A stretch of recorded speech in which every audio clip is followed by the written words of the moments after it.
Alors, encore une fois, merci au Manoir Richelieu de nous accueillir dans ce magnifique décor. Et l'équipe de la Virée nordique est très fière de vous présenter sa 4e édition cette année. En tout premier lieu, je veux vous présenter Audrey Bélanger, qui est notre nouvelle directrice générale et coordonnatrice de la Virée nordique. Bonjour, bonjour. En remplacement de Suzy Latreille, qui a quitté la région. Alors, Audrey a déjà de l'expérience en gestion d'événements, a sa propre agence de publicité et de communication. Puis, je vous dis qu'elle déjà fonctionne avec beaucoup de dynamisme au sein de l'équipe de la Virée nordique. Alors, nous avons constaté avec grand plaisir, année après année, une augmentation de la participation, autant chez les gens de Charlevoix que les gens de l'extérieur. C'est aussi l'effort, année après année, de la promotion que nous avons faite, de la mise en marché. Tout ça a commencé à porter fruit.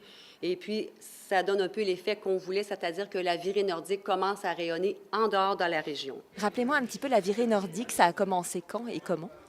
Donc, ça a commencé il y a 4 ans par un groupe de sportifs passionnés et c'est en fin de compte la création d'un événement sportif hivernal qui comprend des randonnées de ski de fond et de raquettes de moyenne et longue durée. Ce n'est pas compétitif, c'est strictement de la participation. Par contre, il y a des trajets qui sont assez exigeants, qui demandent des sportifs confirmés, comme on dit, mais vraiment, il y a une partie participative. On a ajouté depuis 2 ans, 3 ans bientôt, un duathlon et triathlon jeunesse. Je vous dévoile un peu ce qu'on va avoir de nouveau cette année, qui s'adresse uniquement aux jeunes de Charlevoix et la participation est en augmentation chaque année.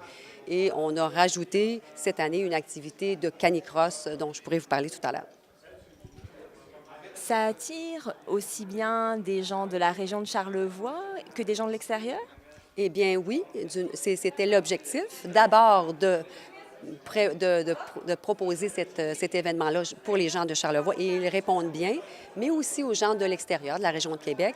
Et on pourrait dire que pour la participation des activités générales, c'est à peu près moitié-moitié des gens hors région et des gens de Charlevoix. Pour cette 4e édition, quelle est la programmation? La programmation s'étale sur 2 fins de semaine. Alors, la première fin de semaine, le 17 février, on a un duathlon et triathlon jeunesse au Mont-Grand-Fond.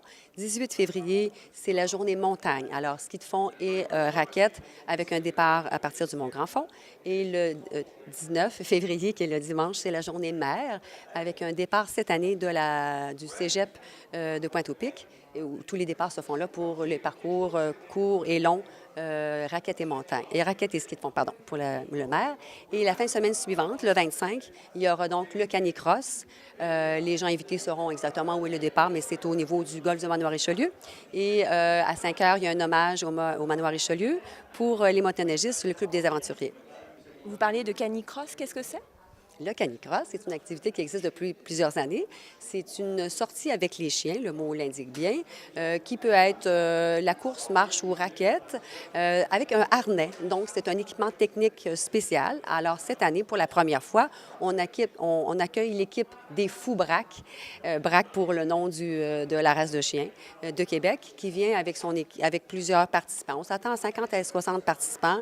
Et évidemment, on invite les gens de Charlevoix à faire une randonnée d'environ 6 km. On va voir si on fait 2 boucles pour se rendre à 12 km. Mais comme c'est assez exigeant avec des montagnes, je crois que 6, ça pourrait aller. Sur un tracé unique qu'on leur prépare sur le golfe du Manoir Richelieu. Ça devrait être très intéressant. Vous avez des présidents d'honneur cette année? Oui, bien sûr. Pour les 2 premières années, nous avons eu des athlètes de pointe. L'année dernière, des politiciens. Et cette année, en exclusivité, nous avons une famille de Charlevoix, la famille Villeneuve, parce qu'on voulait démontrer que tout commence par la famille, c'est essentiel, et qu'il y a une place dans la virée nordique pour la famille.